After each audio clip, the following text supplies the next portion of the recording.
And I want to say right up front, each candidate has something to offer. I think that there's three nice guys running here. What do I have that's different? Number one, I have been researching this position for the past 8 years. I've been running and learning more and more each time. I'm the only candidate running that is rural. I live on the gravel roads. I probably do 2,000 to 2,500 miles of gravel driving every year. So I see those conditions real time. A big part of what the supervisors do involves drainage districts and helping people understand why they need to pay an assessment for something that's miles from them, perhaps. That's something I've actually gone and laid tile. I own a backhoe. I understand drainage.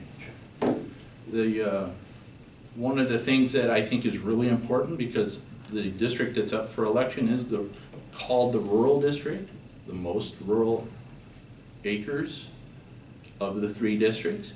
Bob Amison has been representing it, and he's jokingly called the manure management guru in our meetings, because he does the review of all the manure management plans.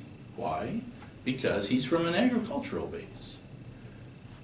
And most of these hog operations are in the rural district.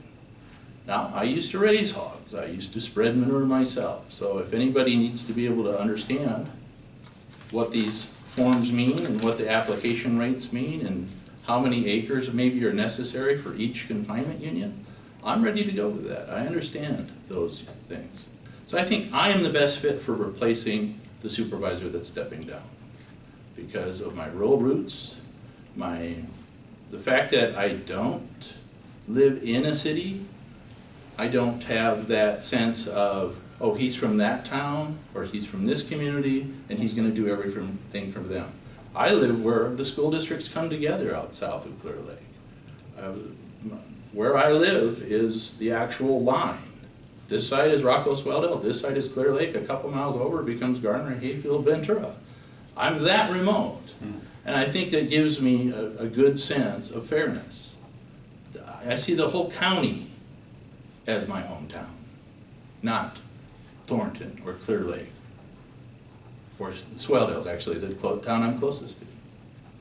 You know, so I also want to point out that I have training in mediation.